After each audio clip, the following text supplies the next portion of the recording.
Bonjour à toutes et à tous. Avant de commencer, on va peut-être juste rappeler deux, trois petites règles pour que le webinaire se passe pour le mieux. Donc, il faudrait vérifier que les micros sont coupés pour éviter qu'il y ait des bruits de fond. N'hésitez pas également à vous renommer pour que votre nom apparaisse et puis que ça facilite l'émargement. Et surtout, n'hésitez pas à utiliser le chat si vous avez des questions ou bien des remarques pendant le webinaire. On les relaiera au plus vite aux intervenants et aux intervenantes pour pouvoir répondre à vos questions. Donc, ce webinaire, le vélo pour toutes et tous, comment réduire les inégalités d'accès à la pratique et aux aménagements cyclables, vous est proposé par l'IREV, donc le Centre de ressources en politique de la ville des Hauts-de-France. Et c'est un webinaire qui s'inscrit dans un cycle, l'urbanisme égalitaire en QPV, quelles perspectives pour promouvoir l'activité physique de toutes et tous. Donc les deux premiers webinaires de ce cycle ont déjà eu lieu. Le premier était consacré au design actif, qui est une approche de l'urbanisme où les aménagements urbains vont être conçus de façon à promouvoir des habitudes de vie saines, notamment donc en incitant à l'activité physique de manière libre et spontanée. Et donc, les diverses interventions qui ont eu lieu lors de ce webinaire nous ont apporté des pistes de réflexion quant aux enjeux et aux possibilités de mise en œuvre opérationnelle du design actif en faveur des QPV. Lors du deuxième webinaire, on a pu approfondir les enjeux liés à l'activité physique des enfants et des adolescents, qui sont des questions qui reviennent vraiment de façon très importante quand on touche à ces sujets-là. Et ça nous a permis du coup d'approfondir les questions des cours d'école, du réaménagement de ces cours d'école, notamment à travers le retour d'expérience de la ville de Lille, qui a mis en place un projet éducatif global et qui a engagé des réflexions sur la ville à hauteur d'enfants. Donc aujourd'hui, nous allons poursuivre les réflexions qui ont déjà été engagées les semaines passées, mais en approfondissant un nouvel enjeu majeur du design actif, qui est celui des mobilités actives. C'est un sujet qui est porté notamment en ce moment par le contexte institutionnel avec la loi du 24 février 2022 qui vise à démocratiser le sport, ainsi que le plan vélo et marche qui va s'étendre sur la période de 2023 à 2027. Et on connaît notamment le programme Savoir rouler, qui est un axe très important et qui permet de démocratiser la pratique du vélo à l'échelle nationale auprès des publics les plus jeunes. Mais du coup, ce contexte institutionnel représente aussi une opportunité de développer la pratique en tentant de réduire les inégalités, parce que les inégalités en matière de pratique du vélo sont nombreuses. On sait que si les habitants des QPV ont beaucoup plus recours au transport en commun et à la marche que les habitants d'autres territoires, ils ont par contre moins tendance à avoir recours au vélo pour se déplacer. Et quand on regarde les inégalités hommes-femmes, de ce point de vue-là, la part modale du vélo en France en 2019 n'est que de 1,5% chez les femmes, alors qu'elle est de 4% chez les hommes. Et en plus, lorsque les inégalités de genre se cumulent aux inégalités de territoire, donc notamment en QPV, les freins à la mobilité sont là vraiment très importants.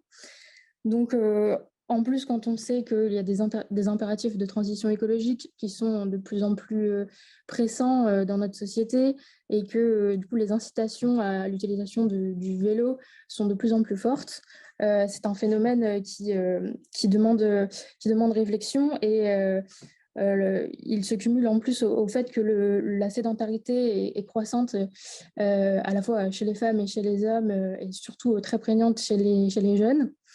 C'est pourquoi développer l'activité physique, à travers notamment la pratique du vélo, permet de répondre à un double enjeu de promotion de la santé et de renforcement des capacités des habitants et des habitantes à prendre part aux transitions. Donc, en prenant pour point de départ les enjeux spécifiques au développement du vélo dans les QPV, on va pouvoir voir quels leviers peuvent être actionnés, notamment par les collectivités, les associations, pour inciter et accompagner les habitants des quartiers sur ces questions et contribuer à réduire les freins à la pratique. Donc, je vais laisser Ingrid se présenter et présenter le déroulé du webinaire.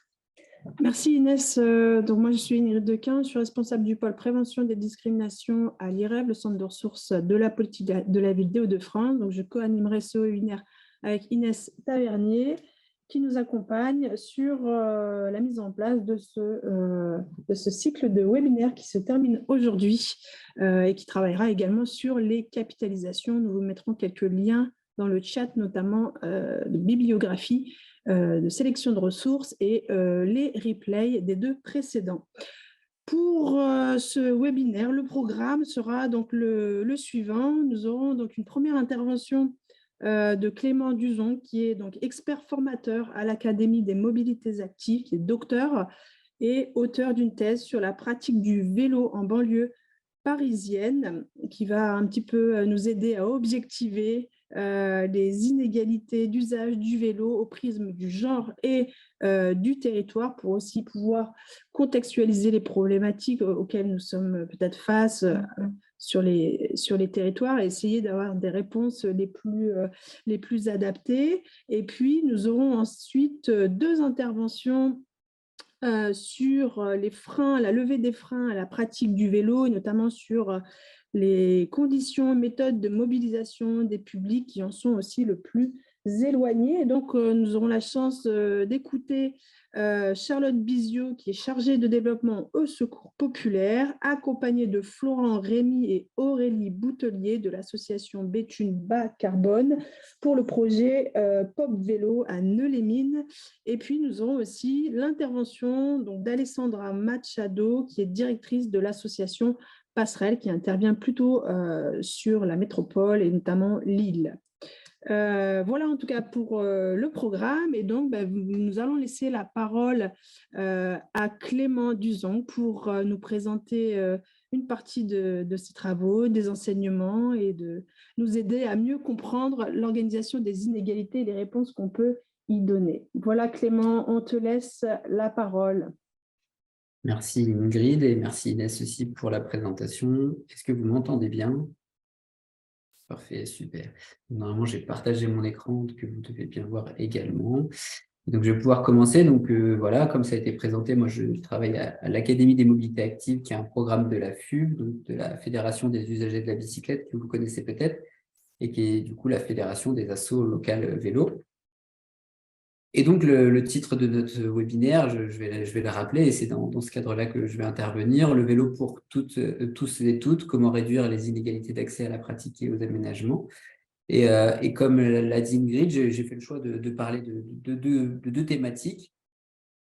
La question du genre et la question du territoire. Alors, il y a évidemment plein d'autres enjeux d'inégalité d'accès à la pratique du vélo, notamment les questions d'âge, d'handicap, de classe sociale.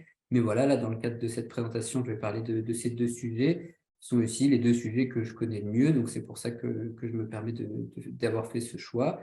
Et puis, même si je vais aborder évidemment ces thématiques de manière séparée, comme l'a très bien rappelé Inès aussi, il y a des questions de cumul des inégalités, notamment de questions de genre sur certains territoires.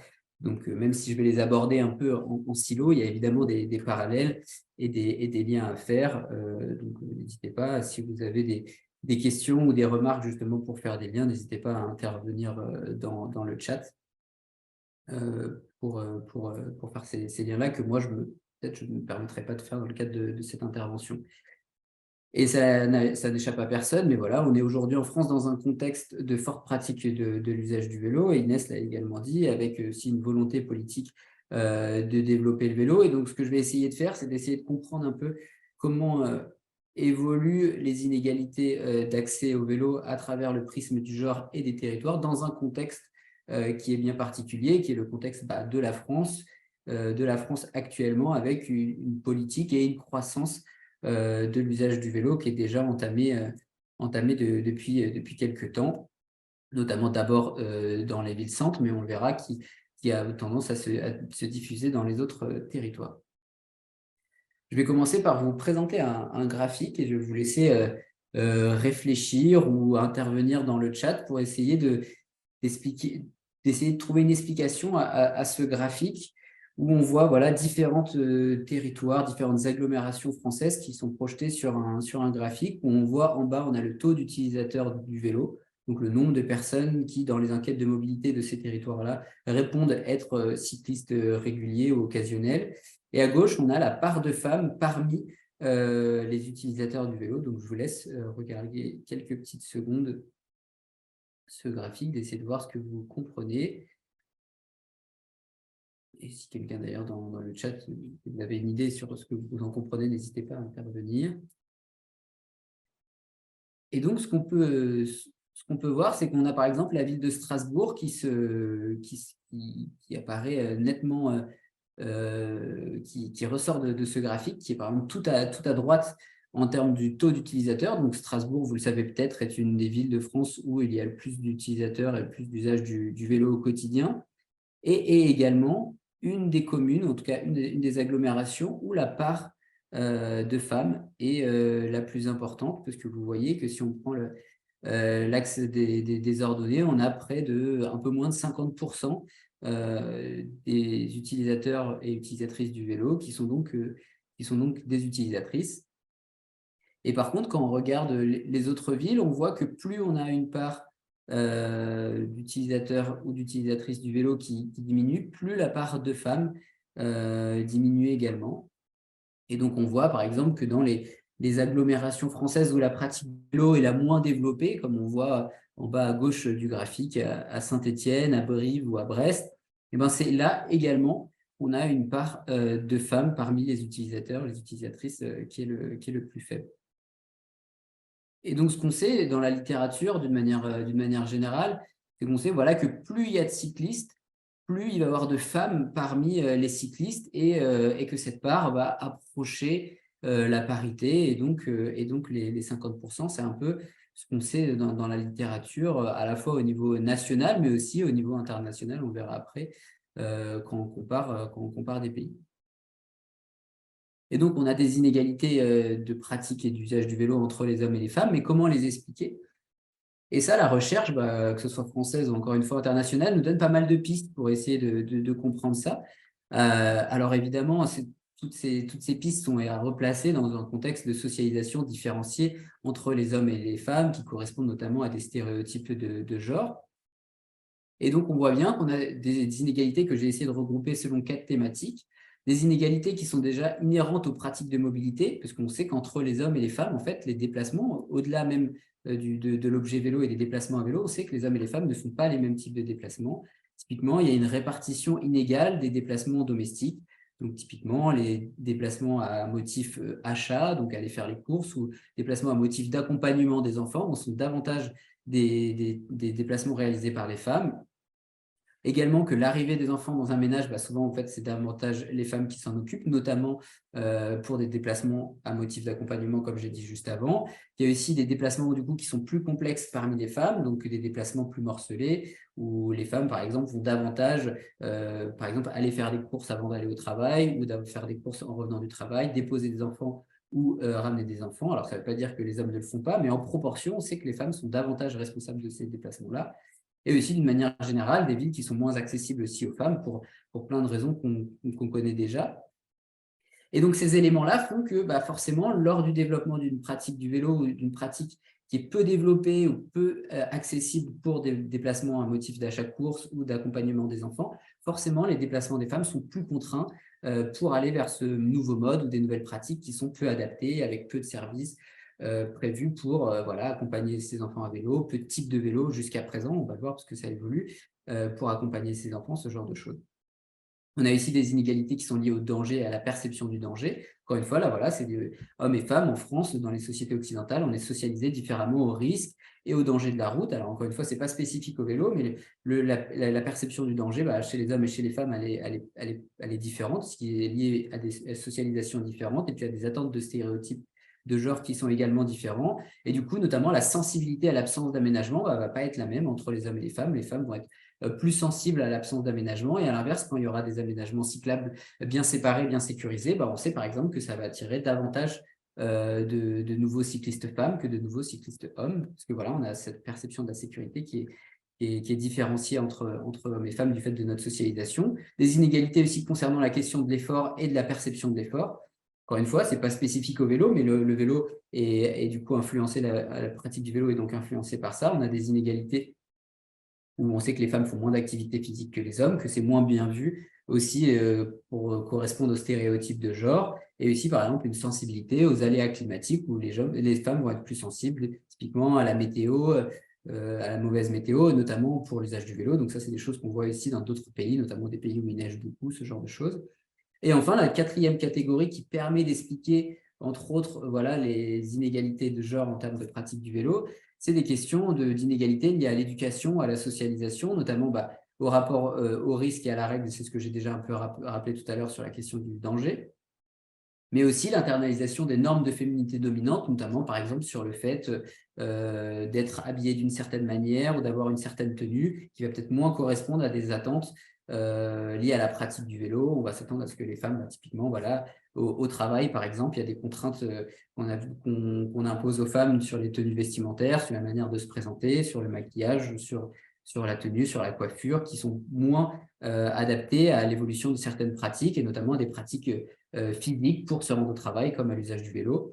Des inégalités liées aux compétences mécaniques aussi, encore une fois, c'est des socialisations différenciées sur des compétences mécaniques, et donc forcément sur le vélo qui peut nécessiter de la petite réparation ou de l'auto-réparation, forcément, entre hommes et femmes, on a des inégalités d'accès. Et puis aussi des contraintes sociales fortes aussi à l'usage du vélo dans certaines cultures, donc notamment pour les femmes, donc notamment voilà, dans certains pays du monde. Donc j'ai parlé d'un contexte très français, mais aussi en France, on a des gens qui viennent de d'autres pays du monde, qui ont forcément des cultures et d'accès au vélo qui sont très très différentes de chez nous, notamment par rapport à l'usage du vélo. Alors, je ne vois pas les questions, donc s'il y en a ou s'il y a des remarques, n'hésitez pas à m'interrompre, Ingrid ou Inès. Ça marche, Clément. Pour l'instant, on vous écoute avec grande attention. Donc, le chat ne bouge pas pour le moment. Super.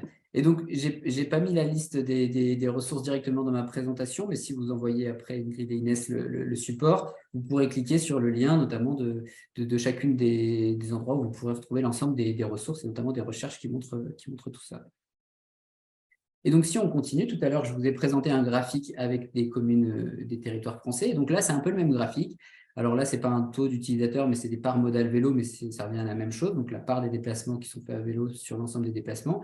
Et à gauche, la part de femmes parmi les cyclistes, ou la part de femmes parmi les déplacements qui sont faits à vélo. Et là, on se retrouve un peu avec la même chose, avec tout en haut à droite, un pays qui se distingue, les Pays-Bas, avec beaucoup de cyclistes et aussi beaucoup de femmes. Et là, on voit une part de déplacements faits par des femmes qui est supérieure à la parité. Donc, on a près de 55% des déplacements qui sont faits par des femmes aux Pays-Bas. Idem au Danemark et au Japon, où on a moins d'usage du vélo, mais on a une part de femmes qui est presque tout aussi importante, un peu supérieure à la parité. Et ensuite, on voit quand la pratique baisse, on a une part de femmes qui diminue.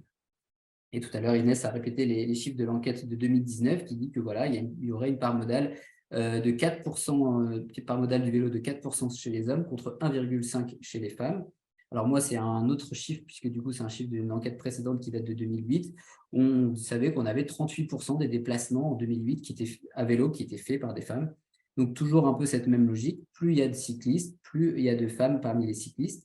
Parce que notamment, on a des enjeux d'aménagement, des enjeux de sécurité qui ont été vus précédemment comme des obstacles qui sont en partie levés dans ces territoires.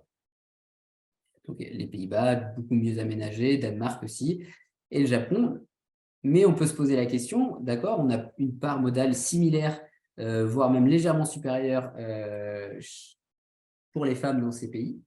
Mais est-ce que pour autant, on a à la fin des inégalités de genre? C'est un peu la question que je vous pose, en tout cas que je me pose aussi. Évidemment que non, sinon ça serait trop simple.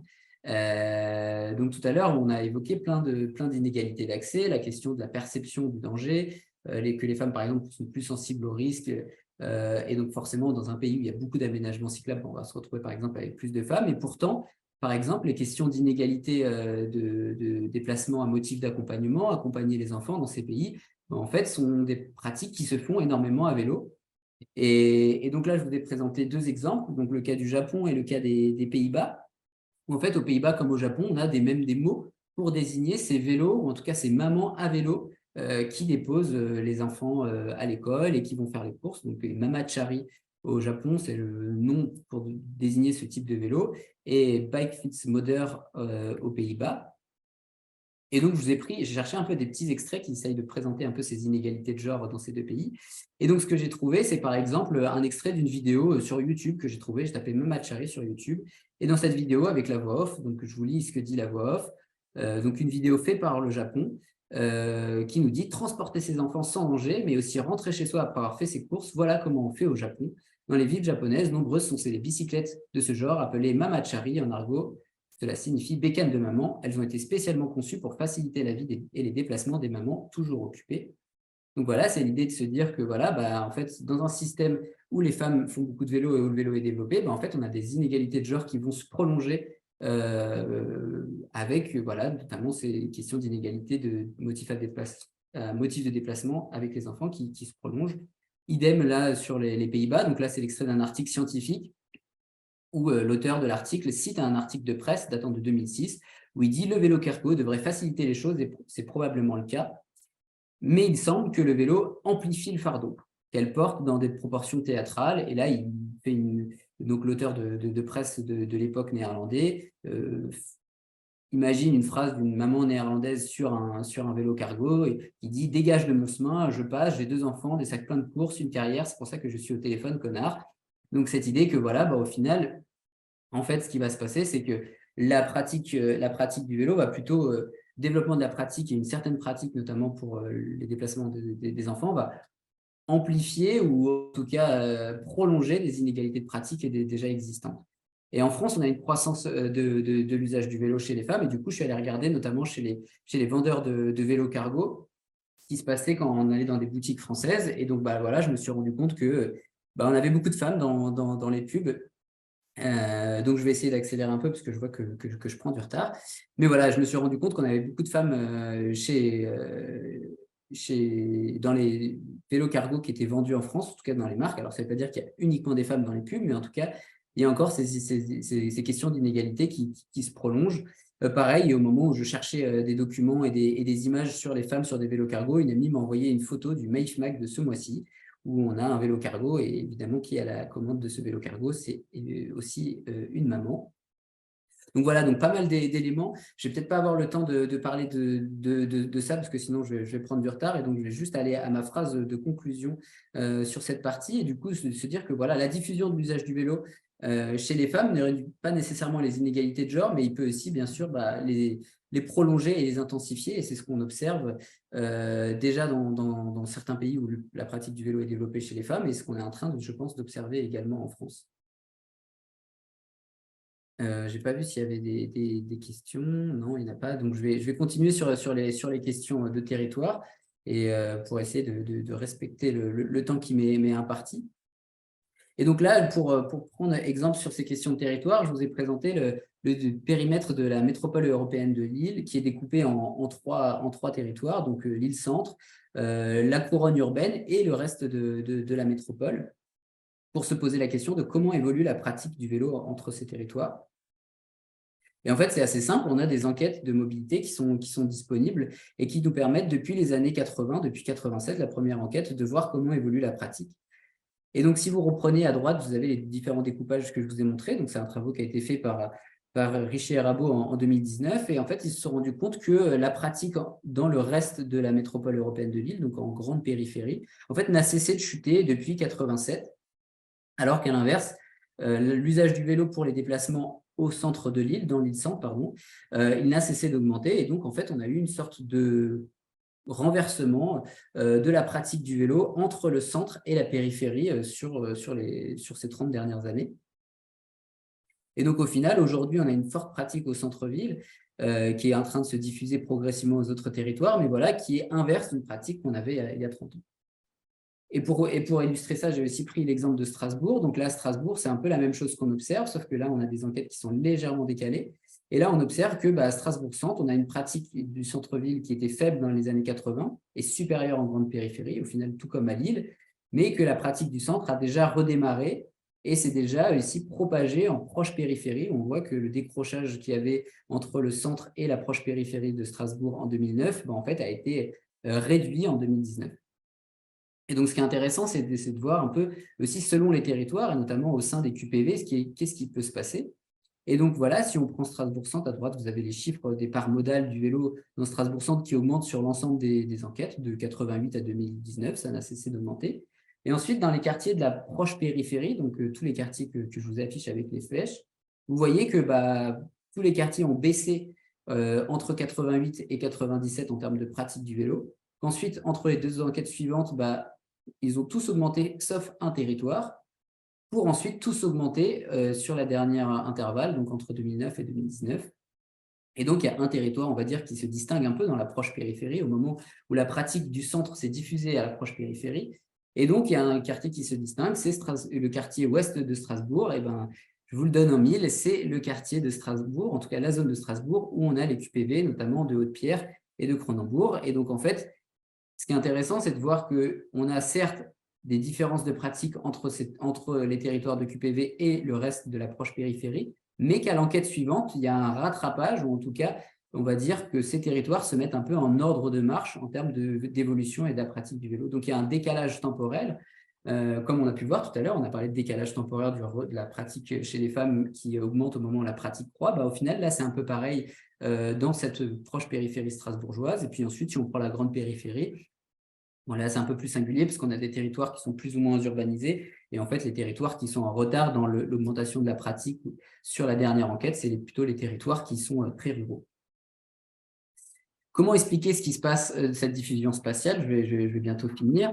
Comment expliquer cette diffusion spatiale? Là, j'ai repris, je reviens sur le nord de la France et je vous présente notamment la participation au baromètre cyclable organisé par la FUB chaque année, enfin tous les 2 ans. Depuis 2017, la FUB organise un sondage auprès des cyclistes pour avoir leur avis sur la qualité de cyclabilité de leur commune. Et donc là, je vous ai mis 2 extraits des départements de la Somme et du Nord, et de voir les villes qui ont reçu plus de 50 réponses à ce baromètre.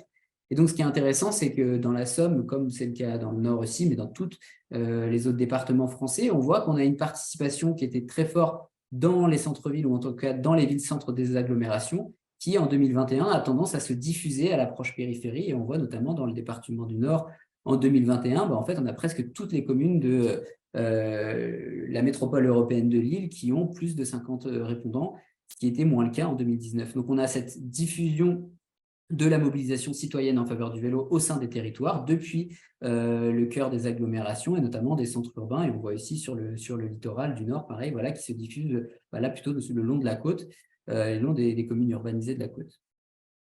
Et donc, moi, dans ma thèse, je m'étais intéressé un peu à cette question de diffusion de la mobilisation citoyenne en Île-de-France et d'évolution de la pratique.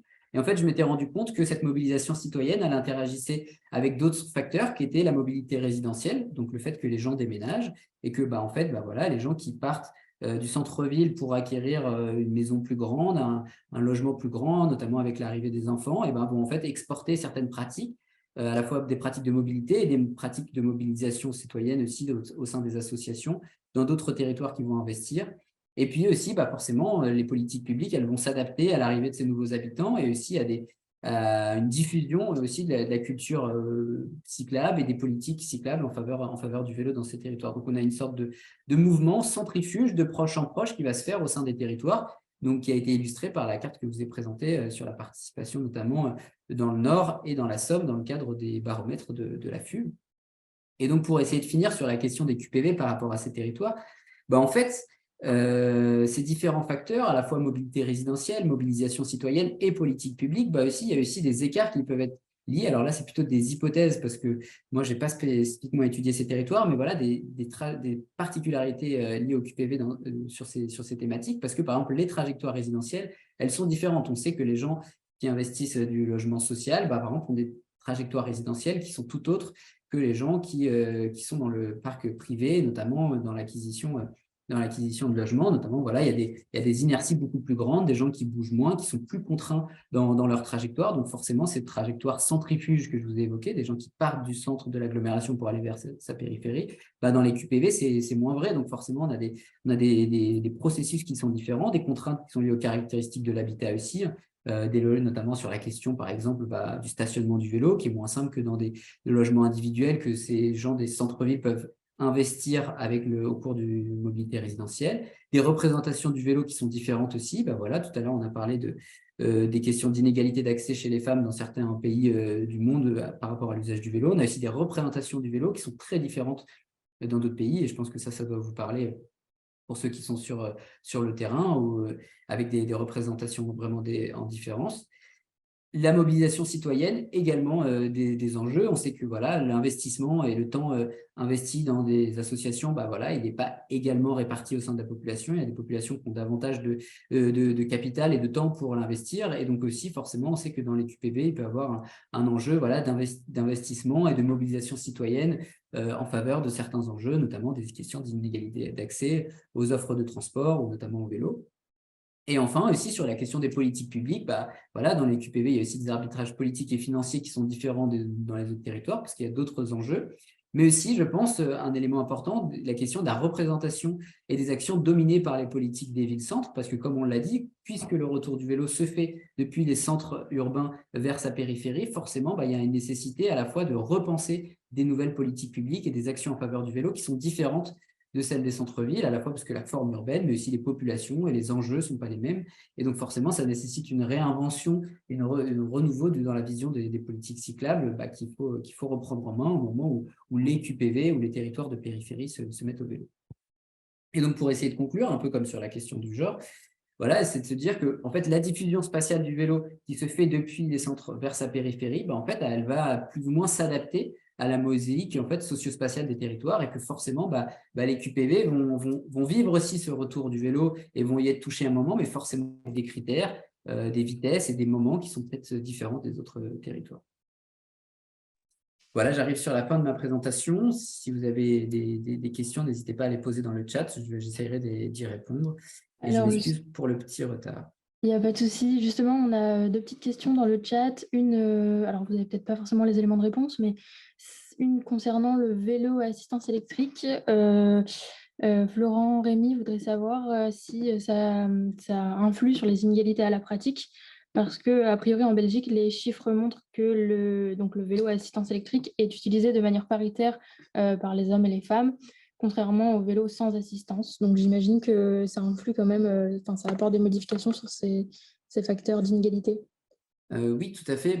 On sait que, en fait, puisque on est en train de quitter un moment où la pratique était inégalitaire, donc on avait moins de femmes que d'hommes parmi les cyclistes pour aller vers une pratique qui est plus égalitaire, forcément, parmi les néocyclistes, on a en fait davantage de femmes que d'hommes. Et forcément, si on quitte une situation où on a 30% de femmes pour 70% d'hommes pour aller jusqu'à 50-50, forcément, on a davantage de femmes. Et donc, comme aujourd'hui, la pratique, notamment chez les néocyclistes, elle est principalement en grande partie orientée vers le VAE, forcément, on a aussi, dans les usagers du VAE, qui sont principalement des néocyclistes, aussi beaucoup plus de femmes que d'hommes. Et dans le petit graphique que je n'ai pas eu le temps de vous montrer, j'ai fait un comptage moi-même à Paris il y a quelques semaines, et je me suis rendu compte en comptant qui était sur les VAE, hommes et femmes, en fait, que j'avais davantage, donc dans un cadre d'un comptage, davantage de femmes sur des VAE que des hommes. Et forcément, la question du rapport aussi à l'effort physique, aux inégalités de genre, aux attentes vis-à-vis aux normes de la féminité dominante, notamment au travail, le fait de bien se présenter, de ne pas transpirer, ce genre de choses qui sont beaucoup plus prégnants chez les femmes. Forcément, le VAE permet de répondre à ces enjeux. Merci. Et après, très rapidement, non, je vois juste la question sur les inégalités territoriales. Aux Pays-Bas, on a aussi des inégalités, et notamment, il suffit de prendre Amsterdam, où la pratique du vélo est plus forte dans les quartiers centres et péricentraux que dans les territoires périphériques également. Merci beaucoup. Donc c'était vraiment très intéressant. D'ailleurs, j'aurais eu d'autres questions, mais on ne peut pas tout aborder malheureusement. En plus, le timing est un peu serré. Donc, merci beaucoup Clément. Je vais tout de suite introduire l'intervention suivante.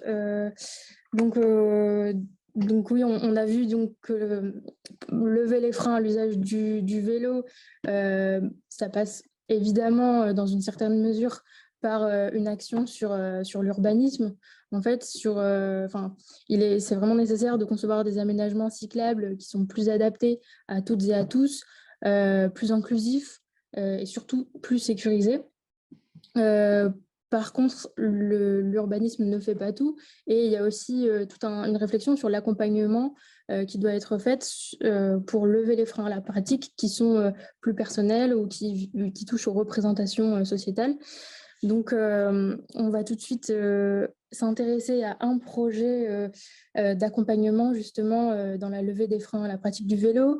Et pour ça, on va écouter Charlotte Bizio et Florent Rémy et ainsi que Aurélie Boutelier. Je ne vous représente pas parce qu'on vous a présenté en introduction. Je vous laisse tout de suite la parole. Merci en tout cas de nous avoir permis d'avoir cette opportunité de présenter un projet. Donc, c'est une expérimentation qu'on a menée au niveau du Secours populaire de Nez-les-Mines. Donc, Secours populaire, nous, on a une vingtaine d'années d'existence sur le territoire. On accompagne les personnes en situation de précarité qui souvent se présentent chez nous avec une problématique d'accès à l'aide alimentaire, mais pour lesquelles, en fait, on va plus loin sur tous les aspects de leur vie quotidienne. Alors, la mobilité, c'était pas forcément sur un peu comment est né le projet, enfin un peu les constats à l'origine. C'était pas forcément un sujet central parce que, considéré pas essentiel, en tout cas pas primaire dans l'accompagnement initial qu'on fait du public. Mais c'est né en fait d'échanges, de rencontres qu'on a fait au sein d'un collectif sur notre territoire qui s'appelle le Club ESS de l'Artois, dont on est membre également du coup avec Aurélie et Florent qui interviendront à mes côtés. Et on se questionnait un jour justement sur comment le public que le Secours populaire accompagne, donc qui vient essentiellement des QPV, voit le vélo et la mobilité. Donc on a, à cette occasion-là, on a pu mener une petite enquête auprès donc des 450 familles qu'on accompagne sur le territoire, ce qui représente 1200 personnes. On les a pas toutes interrogées, mais les résultats nous ont quand même interrogés au sujet de la mobilité. Donc voilà, 49% des personnes interrogées, donc on a interrogé les adultes majeurs qui n'ont pas de vélo, taux qui monte à 53% chez les femmes, 33% qui en ont un mais qui sont pas à l'aise avec la conduite et qui le sont encore moins en milieu urbain, puisque nous on est quand même sur un territoire périurbain, mais il y a aussi de la campagne. Donc c'était encore plus inquiétant pour eux de rouler à vélo en milieu urbain. Et on a quand même mis ça en parallèle avec la question de l'accès au permis de conduire. Pourtant, du coup, 30% des femmes interrogées n'ont pas le permis de conduire. Donc, on a travaillé autour de ces constats-là, ces enjeux-là. Voilà, la mobilité douce, un peu, est-ce que ça peut être une réponse aux enjeux de précarité également? C'était pas exprimé directement par le public, mais c'est un peu un sujet qu'on a commencé du coup à travailler donc cette année au niveau de l'association. Et du coup, est-ce que vous pourriez nous présenter un peu le contexte du territoire, enfin les spécificités du territoire et comment elles ont impacté un peu les constats. Ouais, je vais laisser la main à Aurélie du coup.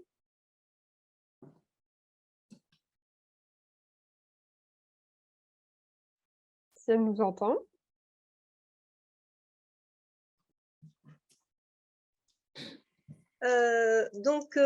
Oui, la mobilité sur le territoire, en fait, une personne en insertion sur deux, en fait, comme disait donc la personne précédente, en fait, c'est un problème. La mobilité est un problème d'insertion dans les QPV. Une personne en insertion sur deux donc déclare avoir déjà refusé un travail ou une formation pour des problèmes de mobilité. Donc, le pourquoi, en fait, on s'aperçoit qu'il y a, par exemple, sur Nez-les-Mines, il y a une gare SNCF, mais en fait, les personnes n'ont pas l'habitude de prendre le train. L'accessibilité à une voiture, finalement, est inférieure dans les QPV. Souvent, s'il y a une voiture, c'est une voiture dans le foyer. Il y a aussi des questions économiques. Par exemple, pour une voiture, en fait, pour entretenir une voiture, il faut de l'essence, il faut de la réparation. Il y a aussi des problèmes aussi pour se repérer, pour aller prendre les transports en commun. Il faut réserver par Internet, c'est pas évident. Et puis il y a aussi un manque d'habitude en fait. C'est aussi on se dit pas, bah tiens, finalement, pourquoi pas trouver un autre moyen de se déplacer pour gagner en autonomie dans sa mobilité. Donc le projet, finalement, on pourrait se dire, bah tiens, pourquoi on ne prend pas, pourquoi on ne va pas à vélo, puisque le vélo, finalement, pourrait régler ces problèmes justement d'autonomie dans la mobilité, de tout ce qu'il y a au niveau économique, au niveau écologie. Et donc, par contre, on voit donc dans ce graphe donc, qui est tiré de l'INSEE que à Neules-Mines, le vélo, en fait, c'est 1,9% de la part modale, sachant que sur le territoire ici de la Cabalère, c'est 2%. Donc, c'est à peu près le même. Voilà. D'accord, merci. Et du coup, donc c'est parti de ce contexte-là, finalement, comment on peut amener des personnes donc sur Neules-les-Mines à utiliser plus le vélo. très bien. Et donc concrètement, ce projet Pop Vélo, il se traduit comment? Quelles actions sont mises en œuvre dans ce cadre-là? Alors, simplement peut-être pour expliquer un peu la manière dont on l'a monté. Aujourd'hui, en fait, donc c'est un projet qui a été financé par l'ANCT au titre des crédits politiques ville, mais également donc soutenu par la ville et par le PLI sur l'axe mobilité-emploi. On a sur le modèle économique, donc il y a du financement, mais il y a aussi tout un aspect du projet qu'on a voulu autour du réemploi. Donc c'est pour ça qu'on a notamment travaillé avec le Répare ton vélo et la vie active sur des questions de réemploi, en fait, plutôt que d'acheter neuf. Il y a aussi des moyens, peut-être aussi, qui sont économiquement plus accessibles, d'avoir accès au vélo. Donc c'est un aspect sur lequel on avait aussi envie de mettre un peu l'évidence. Après, sur concrètement le projet, à quoi il a consisté. Donc là, vous voyez l'affiche. La première grosse phase du projet, ça a été de travailler la communication. Parce que c'était la phase vraiment essentielle pour mobiliser le public en amont. On n'a pas écrit venez apprendre à faire du vélo pour aller travailler, parce que clairement c'est un public nous qu'on connaît depuis très longtemps, et c'est pas en allant de manière frontale sur cet aspect-là que on allait réussir à les faire venir.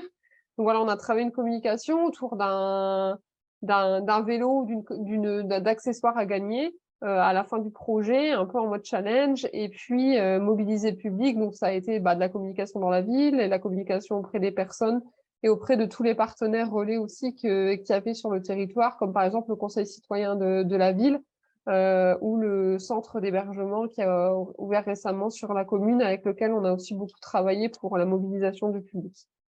Ensuite, sur le déroulement même du projet, je ne sais pas, Florence, si tu veux peut-être expliquer? Ouais, donc bonjour à tous, Florent Rémy pour Vétude Bas Carbone. On a animé donc différents ateliers et un peu dans la même idée que ce que présentait Charlotte à l'instant. L'idée, c'était effectivement pas d'imposer un carcan sur les gens, mais plutôt en fait de leur proposer une facilitation autour d'une opportunité qui est de se remettre au vélo et pour lequel ils ont été volontaires en fait. Donc dès le début, là on peut voir quelques photos de la séance, on va dire, d'embarquement, où finalement, on est arrivé avec Aurélie, on leur a proposé de nous parler d'eux, de leur histoire avec le vélo, quels souvenirs ça leur rappelait.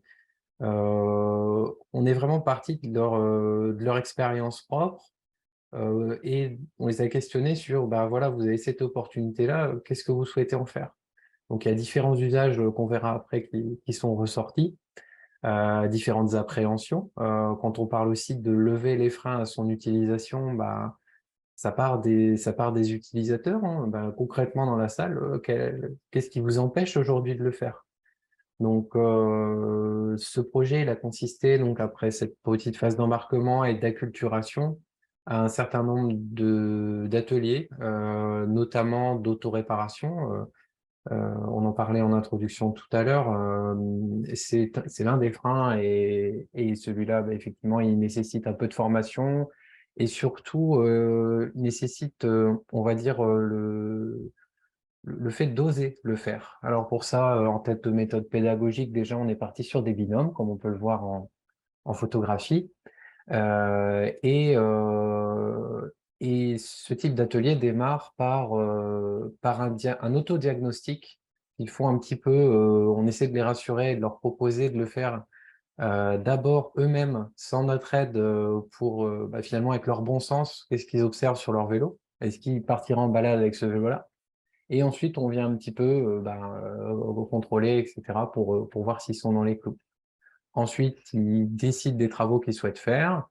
On les accompagne à réaliser ces travaux pour que finalement, au travers de ce processus, il y a plusieurs choses qui se passent. Il y a déjà un apprentissage, clairement, c'est une formation. En même temps, c'est une valorisation de soi-même parce que les travaux sur le vélo, c'est pas quelque chose de très, très compliqué, ni, on va dire, unitairement de très, très long. Donc, on a facilement des petites victoires et on se met en confiance. Et puis, enfin, on crée un lien avec le vélo, avec l'objet. C'est pas juste quelque chose qui tombe un petit peu comme ça et on ne sait pas vraiment d'où ça vient. On est content de l'avoir, mais il y a 5 minutes, on ne l'avait pas. Non, là, il y a plusieurs séances il y a 3 ou 4 séances qui se sont déroulées sur 2-3 heures à chaque fois. Et il y a vraiment, on y met de soi-même. Donc, il y a un lien qui se crée avec le vélo à ce moment-là. Les différents autres freins qui en sont traités dans le projet, c'est également le fait de savoir se déplacer, on va dire, en toute sécurité, donc avec de la remise en selle, etc. Et entre autres, ça passe après les réglages sur le vélo et le fait d'être à l'aise dessus, par une première balade, toute petite. Honnêtement, on est allé au parc le plus proche. L'idée, c'était pas de faire du kilométrage, ni de la performance, mais bien déjà de se sentir bien sur le vélo. Vous voyez là, on est tous souriants sur le vélo, c'est super. L'idée, c'était vraiment d'avoir un premier objectif et de se dire, en fait, tout va bien, je me sens bien sur ce vélo, j'ai réussi à faire un tour. Et lors de cette première balade, en fait, une fois qu'on a un petit peu, célébrer ce côté, OK, on a réussi à bouger, on est content. L'idée, c'est de dire: OK, si on veut faire une vraie balade qui marque, qui marque un petit peu, qu'est-ce qu'on peut envisager? Et là, en fait, on leur propose de réaliser leur propre projet de sortie, qui donc va se dérouler cette semaine. C'est là où on est arrivé. Une sortie donc à Calais qui va mêler, de l'intermodalité, chose qui est pas toujours aisée de faire, notamment par rapport aux situations physiques des personnes, notamment des femmes. Localement, sur le territoire, les gares sont pas forcément très accessibles, je pense aux escaliers, avec un manque de boulottes, un manque d'équipement. Donc, l'idée, c'est d'avoir aussi les petites astuces pour réussir à s'en sortir dans ce cas-là. Donc, eux ont souhaité faire de l'intermodalité, ce qui prouve aussi qu'ils se sentent suffisamment confiants et en énergie pour faire ça. Et donc, effectivement, ils ont défini un parcours dans Calais, ils vont aller voir la mer, ils vont aller visiter également un atelier vélo sur place qui est établi. On verra un petit peu après que tout ça, ça va leur donner de l'inspiration pour la suite. Il y aura donc en dernière étape un moment de valorisation du parcours avec une exposition qui va aussi être dans leurs mains, avec un certain nombre de photos qu'ils vont pouvoir réaliser pendant leur sortie à Calais, mais qui ont été faites pendant tout le parcours. Vous en voyez déjà quelques-unes à l'écran. Donc pour pouvoir un petit peu revenir un petit peu sur l'ensemble du projet, voir l'ensemble du parcours réalisé et aussi communiquer autour. Voilà. Merci. Je vois qu'on est un petit peu short sur le temps. Peut-être qu'on peut aller rapidement sur les motivations des différents usagers et usagères qui ont participé et puis passer directement aux perspectives éventuellement que vous avez à la suite du projet. Oui, donc je vais passer du coup en vitesse sur cette slide. En fait, c'est quand même important, ce sont les motivations. En fait, dès la séance d'embarquement, on leur a posé la question, donner la phrase « J'aimerais faire du vélo parce que, mais ». Donc là, vous voyez un petit peu tous les usages du vélo qui sont ressortis. Donc c'est un peu les usages qu'on retrouve assez fréquemment dans le vélo. Il y en a 2 qui sont quand même bien ressortis.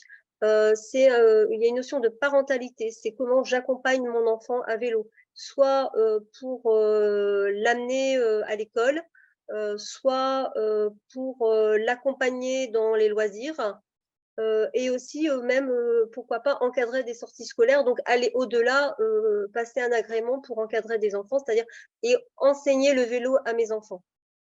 Donc voilà, et puis un deuxième usage en fait qui leur parlait au sujet du vélo, c'était s'aérer. C'était je veux m'aérer, j'ai besoin de faire du sport, j'ai besoin de prendre l'air, j'ai besoin de voir autre chose. Et le vélo pour eux était cet élément de liberté.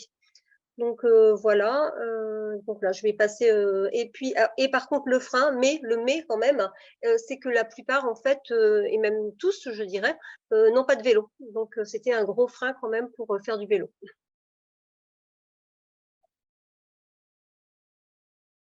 Voilà, après, bon, je pense que du coup, on pourra. Nous, voilà, l'enjeu de mixité était important. On voulait un minimum 50% de femmes, ce qui est plutôt réussi, puisqu'on était plutôt à 62% de. Enfin, on est plutôt, parce que le projet en cours, vous l'aurez bien compris, la sortie, c'est demain. Donc voilà, il y a quand même une majorité de femmes. Après, bon, premier retour, du coup, on passe peut-être, pour histoire d'accélérer. Désolée, sinon on va Pas de pas souci, avoir le ouais. temps. Mais du Et coup, sur les perspectives, ouais. voilà, aujourd'hui, Florent, je sais pas si tu veux. Oui, on a donc la perspective de pérenniser un atelier vélo au sein du Secours populaire, aussi bien pour les bénévoles que les personnes qui travaillent, ces bénéficiaires, donc un autre lieu de rencontre.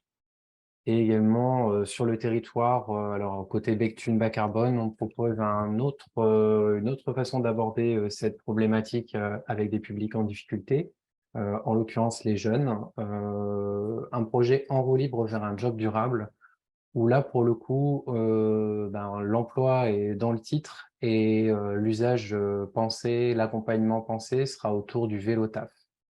Voilà, donc si vous êtes intéressé par ce type de démarche, n'hésitez pas à nous poser des questions. On y répondra peut-être hors séance ou dans le chat. Merci beaucoup. Effectivement, si vous avez des questions, n'hésitez pas à les poser. On y répondra quand même, que ce soit dans le chat ou a posteriori. Donc n'hésitez pas. Et tout de suite, on va passer à l'intervention suivante.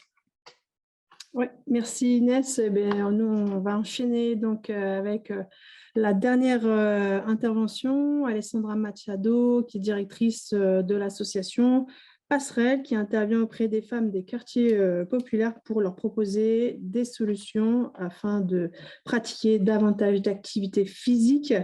Et l'association a mis en place notamment une école du vélo. Et donc, nos échanges vont porter précisément sur cette initiative. Peut-être Alessandra, du coup, tu veux partager en premier lieu, c'est ça, une petite vidéo, il me semble. C'est ça, exactement. Avant tout, je voudrais que ça soit vivant, donc je vous amène un truc. Regardez.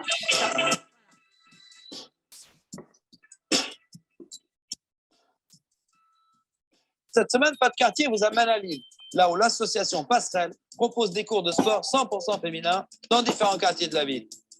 Les Lilloises viennent du centre, comme de la périphérie, participer à des cours où la performance et la compétition n'ont pas leur place. From Afghanistan to France, woo! You got it, baby!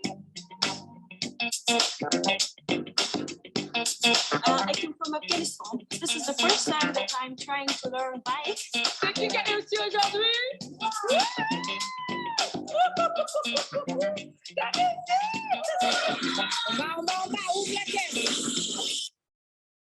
Voilà pour la petite vidéo. Attends, je ferme. Merci Alessandra pour cette petite vidéo d'introduction qui donne un peu le ton. Est-ce que du coup tu peux peut-être revenir sur le principe de l'association, son fondement? Tu te bases sur des piliers, tu interviens sur Lille et sur les quartiers de Lille, mais aussi sur quelques communes périphériques. Tu as voilà, beaucoup de projets autour de l'activité physique, de la remise en forme, mais aussi, surtout, un projet autour de l'école de vélo. Attendez, parce que j'y arrive plus à vous retrouver. Mais nous, on t'entend déjà, c'est déjà ça. C'est pas mal. Bon, je ne vous vois pas du tout. Je ne sais pas ce que j'ai fait avec mon écran. Oui, en fait, le projet Passerelle, il est né d'une volonté de créer des ponts, enfin plutôt des passerelles, entre les quartiers. Donc, on a des femmes qui viennent un peu partout pour utiliser la pratique physique comme outil. Et très rapidement, la bicyclette, je suis cycliste et je viens dans les quartiers avec ma bicyclette et les femmes nous posaient cette question.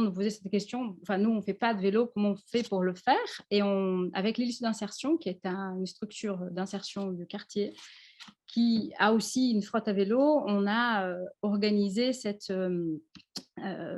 remise en selle en 2017. Enfin, un premier atelier, donc une forte adhésion. Une vraie volonté d'apprendre à faire du vélo. Et de ce fait, on déploie depuis maintenant 6 ans ce projet de bicyclette dans le quartier. Le tout, c'est que cette action, elle amène aussi une adhésion massive de toutes les structures des quartiers avoisinants. Donc, on a mis des choses en place à Tourcoing, à Roubaix, et l'activité physique, c'est aussi un moyen de ramener vers la bicyclette. On vient de faire 70 km Lille-Malo, là, il y a à peu près 15 jours. Sandra, est-ce que tu pourrais nous parler un peu plus du coup du public que tu mobilises? Oui, alors pour la bicyclette, pour le projet Passerelle, c'est des femmes venant de partout. Donc, on a des jeunes filles qui font Sciences Po, les médecins, des femmes du quartier, parce qu'on est nomades. Le projet Passerelle a 4 piliers essentiels: le nomadisme, donc se déplacer un peu partout, l'inclusion de la diversité, parce que c'est un de nos piliers fondamentaux, gratuit pour les réfugiés et les demandeurs d'asile, particulièrement et les personnes avec des minima sociaux, issus des utilisateurs des minima sociaux. On est donc cette logique du sport santé et le lien social. Et donc, le public, il est très variable, en fait. On a des mamans qui viennent avec des enfants, on a des chefs d'entreprise, des cadres, et donc, en pourcentage, on est à... Je peux vous envoyer les chiffres, mais on est dans les quartiers, donc on a des gens en proximité, mais on est aussi avec un public qui vient d'ailleurs, pas que les femmes des quartiers.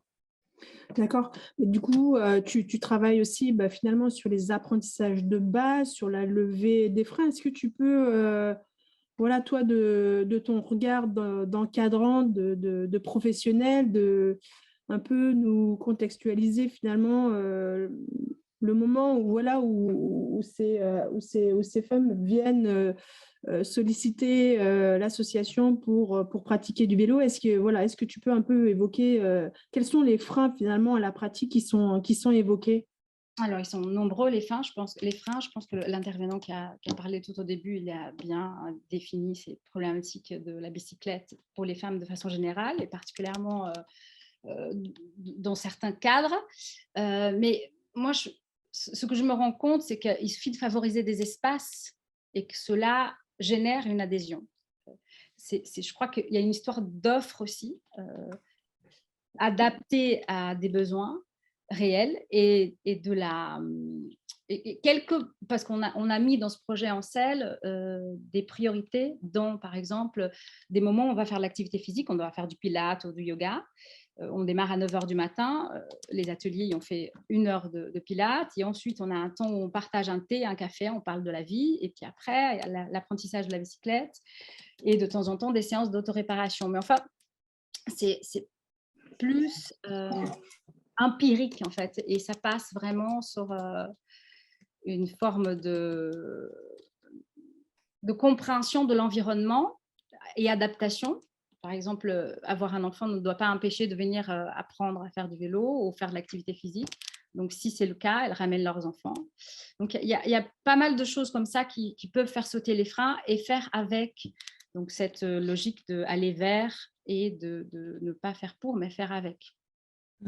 Est-ce qu'avec un peu de recul ou en termes de bilan, est-ce que voilà, tu peux aussi évoquer la question des bénéfices, alors peut-être directs en termes de santé, de bien-être, de lien social, ou plus général, parce que c'est aussi voilà, des termes aussi que tu as beaucoup employés sur la question du pouvoir d'agir. Oui, encore une fois, je rappelle cette phrase d'Alexandre Ambrosio, qui est une députée américaine. Elle dit on n'est pas obligé de donner la voix aux femmes, elles ont une voix. Il faut juste favoriser les espaces dans lesquels elles s'expriment. Et c'est exactement ce qu'on vit chez Passerelle, c'est que les femmes, elles ont une voix, elles ont. J'ai entendu tout à l'heure l'intervenant parler de volontés différentes par rapport aux populations qui ne sont pas dans les quartiers. En fait, il y a déjà une économie parallèle, il y a déjà, en vrai, l'économie sociale et solidaire, elle existe déjà dans les quartiers depuis Mathusalem, parce que c'est une moyen d'exister, le troc, la solidarité, le soutien, enfin, ça se fait de façon empirique, encore une fois. Après, je crois qu'il faut favoriser des espaces dans lesquels cela peut être amplifié et aussi ramener, enfin, en tout cas proposer, parce que pas faire pour, mais proposer d'autres points de sortie. Ce qu'on entend aussi beaucoup des femmes, c'est que le regard porté sur elles les amène à repli, de façon générale, hein, et que le regard porté sur elles à vélo, ça les ramène à se sentir confortablement visibles, en fait. L'espace public pour les femmes est complexe, on le sait, particulièrement dans les quartiers, mais à vélo, ça ramène un autre rapport à l'environnement. Et du coup, peut-être en termes de construction, voilà, du modèle, d'activité, chose qu'on avait évoquée au cours de la préparation, est-ce qu'il existe des facteurs qui sont facilitants à la mise en œuvre d'un projet comme celui-ci, ou alors des freins qui empêchent peut-être une plus grande mobilisation ou peut-être un moindre essaimage? Alors, nous, notre travail là aujourd'hui, c'est de prévoir sur les 3 années à venir. Et puis, c'est vrai que quand on a commencé en 2017, l'engouement n'était pas aussi important que ce l'est aujourd'hui. Et puis, donc, les politiques publiques s'investissent vraiment sur ces questions. Après, nous, on a des grandes difficultés d'accéder, en tout cas, prendre du temps pour aller chercher des financements. Donc, on fait, rapidement on est plus dans l'action. Mais on sait, parce qu'on a déjà énuméré, l'intérêt porté par cette thématique, y compris concernant l'insertion. Dans les freins, comme je vous ai dit, nous, on a fait sauter pas mal de freins en maintenant l'activité en proximité et puis en travaillant en partenariat avec des lieux, parce que, par exemple, il y a une partie de la pratique en hiver qui doit se faire en intérieur, donc on a des lieux en intérieur pour pouvoir ne pas lâcher. Parce qu'en hiver, il y a une descente. La DAV nous dit qu'en hiver, même les pratiquants de centre-ville ne viennent pas parce que les gens qui font du vélo et qui sont férus du vélo n'ont pas de problème avec le temps, donc ils le font en tous les temps. Mais ceux qui commencent la bicyclette, quand il fait -5 et qu'il pleut, ils ne vont pas le faire, ils ne vont pas venir dans les ateliers. Donc, on a besoin d'un espace fermé. Ça, c'est la partie pratique. Et donc, on le fait en partenariat avec des acteurs de proximité. Et quand ce n'est pas le cas, on fait en extérieur. On est sollicité un peu partout sur cette action. Les freins des femmes, on le sait, il y en a des multiples, en fait. Et donc, on essaie. La mobilité se fait par des groupes sur WhatsApp. Moi, je suis quand même assez sollicitée. On a plusieurs groupes à Tourcoing, à Roubaix, à Lille. Je les appelle un jour avant, une par une. J'ai fait des vidéos pour faciliter la communication au lieu d'écrire. J'ai des femmes qui ont un peu de difficulté avec le français par écrit, ce que je peux comprendre, parce que c'est mon cas aussi. Donc, du coup, j'ai fait des vidéos, pas mal. Et le fait de faire la passerelle entre l'apprentissage de la bicyclette et les 21 cours, on a 21 cours par semaine d'activité physique, ça favorise aussi l'adhésion. Oui, j'imagine l'adhésion du coup, et puis le fait de s'investir à long terme sur le projet, du coup, c'est ça? Oui, parce qu'elles collaborent. Oui. Là, par exemple, ce voyage qu'on a fait à Malo, on a co-construit ce voyage, on était chercher des financements ensemble. On a fait plusieurs réunions pour savoir où on allait. Donc, on a loué le lieu ensemble. Et parmi les 9 femmes, 5 d'entre elles, et puis on a adapté le voyage parce que comme c'était l'île Malo, c'est quand même 90 km, il fallait le faire avec un peu de finesse. On a fait d'abord l'île Armentières, donc il y en a une qui a quitté le groupe Armentières, elle est rentrée dans le train. Par contre, les 4 autres ont été jusqu'au bout, qui n'ont pas voulu lâcher. Il faisait 32 degrés, et donc c'était quand même assez formidable. Et on est arrivé à Malo. Il y avait déjà 3 qui étaient sur place. Donc, en fait, on est tout le temps dans une forme d'adaptation. Rien n'est rigide. Tout est très circulaire et collaboratif et transversal. Ok, donc du coup, tu disais que vous êtes sollicité un peu de partout, c'est-à-dire en termes de partenariat, d'intervention, c'est ça? Oui, là, on va travailler avec les gens du Nord, avec l'école et mon quartier, on travaille aussi avec Tourcoing, des organismes qui veulent mettre en place cette action. Parce que si tu veux, la pédagogie pour l'adulte, elle est pas, en tout cas, dans le cadre de mon métier, elle n'est pas définie. Il y a le savoir rouler pour les enfants, mais la pédagogie adulte, c'était quelque chose qu'on a fait. On était à l'école de vélo de Montreuil pour pouvoir étudier un petit peu leur démarche. C'est la plus grande en France. Et encore une fois, le cadre n'était pas posé, donc il fallait organiser et mettre en place quelque chose qui favorisait l'adhésion. Et en tout cas, notre capitalisation que vous allez avoir en partage, elle explique un peu tous ces détails. Oui, merci beaucoup. On va la transmettre aux participants dans le chat, du coup, la capitalisation de votre expérience, qui va donner à voir aussi, qui va permettre aussi peut-être à d'autres acteurs de s'en inspirer. Peut-être, je ne vois pas dans le chat de questions ou de remarques. Non. On a une question générale qui s'adresse, je pense, à tous les intervenants concernant la typologie de l'habitat en QPV. Donc voilà, on demande si la typologie de l'habitat en QPV peut être un frein à l'utilisation du vélo, notamment du point de vue de la place pour stocker les vélos, tout simplement. Quand on habite en HLM, on peut penser peut-être à la question de la sécurisation. Il n'y a pas forcément de local vélo dans ce type de bâtiment parfois ancien. Donc, si l'un ou l'une des intervenantes a une réponse ou des éléments de réponse concernant ces sujets-là. Pour ce qui est de notre part, concernant cette question, les vélos sont stockés par les listes d'insertion et on a un parc à vélos qu'on utilise. Après, les dames, elles acquérissent leurs vélos en de seconde main. Et j'en ai une, par exemple, qui est devenue une cycliste féroce. Elle monte 4 étages avec son vélo. Oui, bien sûr. Et puis en plus, il peut exister aussi pas mal d'investissements qui sont possibles. On disait il n'y a pas très longtemps, l'Union sociale Habitat qui est en train d'élaborer une enquête justement sur les usages du vélo dans les quartiers, aussi en vue, très certainement d'impulser toute une dynamique autour des locales vélos plus sécurisés et aussi des aménagements globaux qui sont possibles à hauteur, par exemple, des bailleurs sociaux. Donc, il y a aussi un certain nombre d'initiatives qui vont faire partie aussi de cette dynamique globale et qui, on l'espère, va vraiment impulser et soutenir aussi l'ensemble des initiatives notamment associatives, mais pas que. Peut-être une dernière question du coup sur l'ensemble des cours que vous proposez. Donc, c'est bien 21 cours par semaine, c'est ça?